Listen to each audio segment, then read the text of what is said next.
Hello दोस्तों, नमस्कार। आप स्वागत है आपका हमारे यूट्यूब चैनल पर। ठीक है, तो फाइनली आज हम लोग स्टार्ट करने जा रहे हैं अपनी एक नई सीरीज़ जिसका नाम है बॉवेल नोज़ोड्स। बॉवेल नोज़ोड्स के बारे में तो आपने सुना होगा होम्योपैथिक मेडिसिन्स में, पर बॉवेल नोज़ोड्स बहुत ही कम जगह पे एक्सप्लेन किया गया, ये लोग उसे समझा पाए। तो ये सब सोच के मैंने सोचा कि चलो कुछ नया करते हैं। तो मैंने ये जो अपनी सीरीज़ बनाई है, आज हम लोग पढ़ेंगे बॉवेल नोज़ोड्स का इंट्रोडक्शन।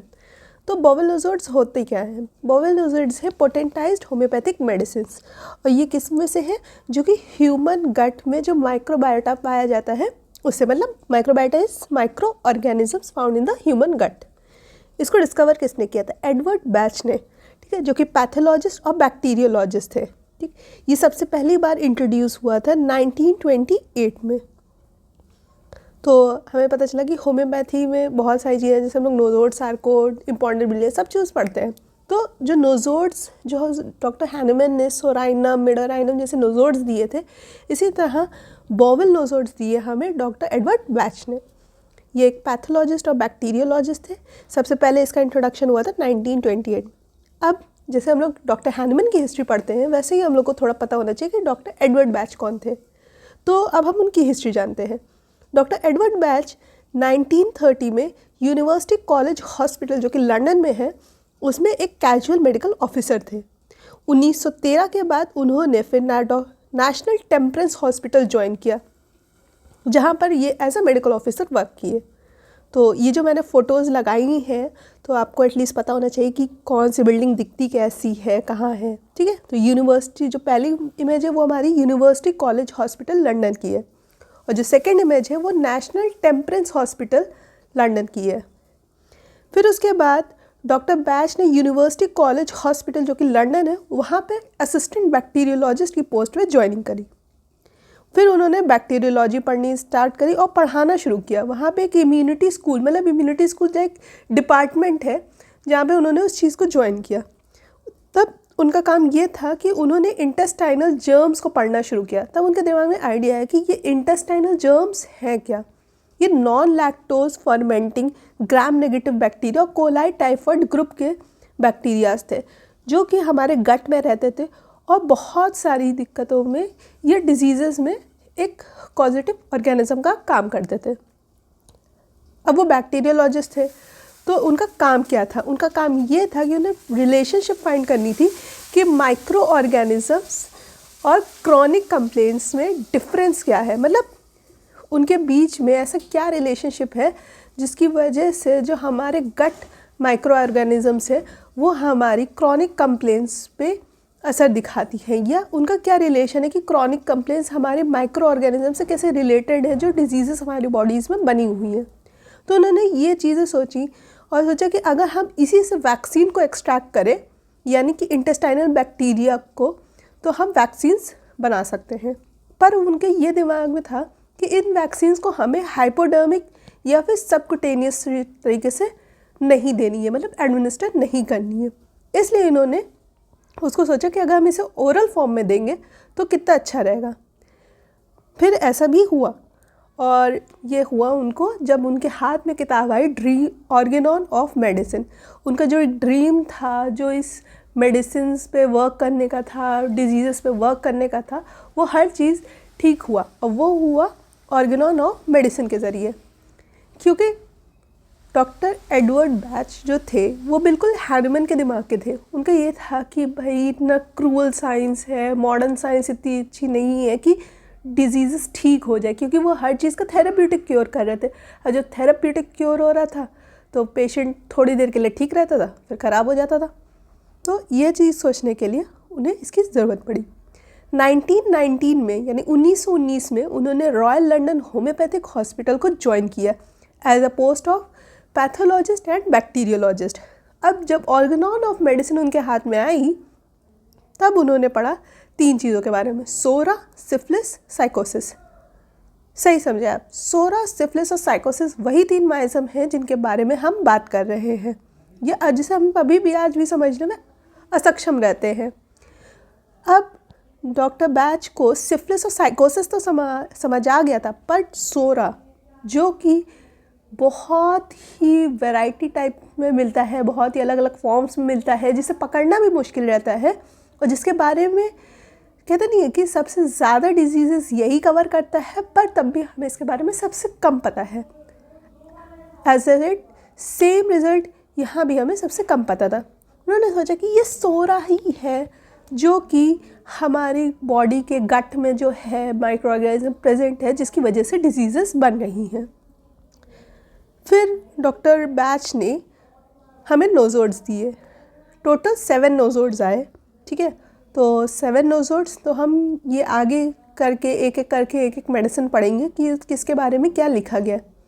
तो 7 नोज़ोड्स के नाम है Proteus, dysentery, Morgan, faecalis alkaligenes, coli mutabile, Gaertner और बैसिलस नंबर 7।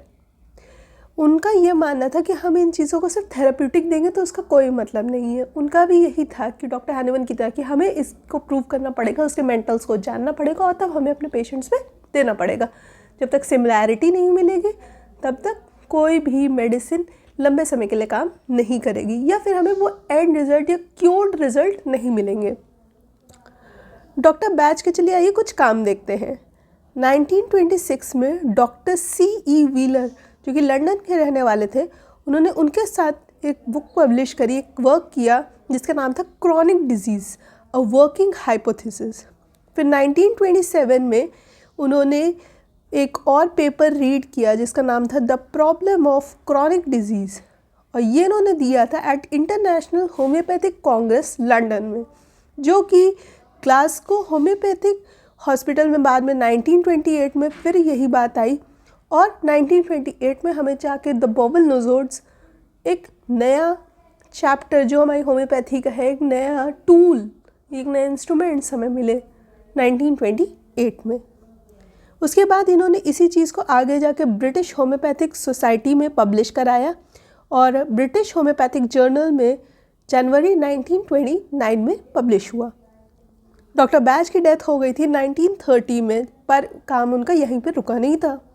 उसके बाद ये काम आगे बढ़ाया डॉक्टर जॉन पैटरसन ने, ठीक है। उन्होंने सारी ऑब्जर्वेशंस को जो भी थी उन्हें कंफर्म किया बाय क्रॉस चेकिंग मेथड, जिसमें उन्होंने बोला कि observing the clinical symptoms present when a particular organism was identified in the bowel. मतलब जब कोई सिम्टम्स प्रेजेंट है, मतलब कोई भी सिम्टम पेशेंट में आ रहा है, कोई भी लक्षण पेशेंट में दिखाई दे रहा है, तो उन्होंने कहा कि इसको कंफर्म करो। कब कंफर्म करो? जब उसके इंटेस्टाइनल बाउल्स में, ये जो भी है उसके इंटेस्टाइन्स में वो माइक्रो ऑर्गेनिज्म मिल रहा है। तो माइक्रो ऑर्गेनिज्म मिल रहा है बाउल्स में और उस समय कोई लक्षण मिल रहा है, तो एक ये देखा। फिर उन्होंने देखा कि observing the clinical symptoms which were emulated और disappeared after administration of the bowel nosode. उन्होंने कहा नेक्स्ट क्या किया कि उन्होंने उसका क्लिनिकल प्रैक्टिस की, मतलब जो पेशेंट में लक्षण मिल रहे थे उसके हिसाब पे उन्होंने दवा दी, बाउल नोज़ल दिए, और फिर उससे उनका जो पेशेंट के लक्षण थे वो कम हो गए या ख़त्म हो गए। तो ये दो तरीके से वहाँ पे उस टाइम पर डॉक्टर पैटरसन ने इसकी प्रूविंग या कन्फर्मेशंस दिए ऑब्जर्वेशन के। फिर 1949 में डॉक्टर जॉन पैटरसन ने बाउल नोज़ल्स के बारे में रोडेनियन होम्योपैथिक सोसाइटी में बोला, जो कि international homeopathic league council Lions में थी। यहाँ पे इन्होंने बताया कि हमने क्या देखा, क्या किया और बहुत सारी चीज़ें। अब ये काम अकेले ही डॉक्टर बैच का नहीं था। Doctor Bach, doctor Wheeler, doctor Dishington और डॉक्टर पैटरसन, इन सभी ने मिलके इस बाउल नोज़ल्स को क्लिनिकल फैशन में प्रूव किया। अब जब ये क्लिनिकल फैशन में प्रूव हुआ, बट अभी भी काम पूरा नहीं हुआ है। अभी भी बाउल नोज़ल्स चाहते हैं, इनफैक्ट हर होम्योपैथ को अभी भी इनको हेल्दी ह्यूमंस में प्रूव करना बाकी है, क्योंकि हमारे पास बाउल नोज़ल्स, क्यों हम लोग बाउल नोज़ल्स के पास मैटर की हमारे पास कमी इसलिए है क्योंकि ये सारी मेडिसिन अभी भी किसी भी हेल्दी ह्यूमन पे प्रूव नहीं हुई है। तो ये काम आने वाले बडिंग होम्योपैथ्स का है और जितने भी प्रैक्टिशनर्स हैं उनका है कि वो बाउल नोज़ल्स को प्रूव करें हेल्दी ह्यूमंस पे, उसमें रिसर्च पेपर्स पब्लिश करें, ताकि हमें पता चल सके कि इनकी एफिशिएंसी क्या, इनका स्फीयर ऑफ एक्शन क्या है और इनका क्या रोल है आने वाले टाइम में। क्योंकि ऐसी बहुत सारी डिजीज़ेज़ हैं जो कि गट रिलेटेड होती हैं।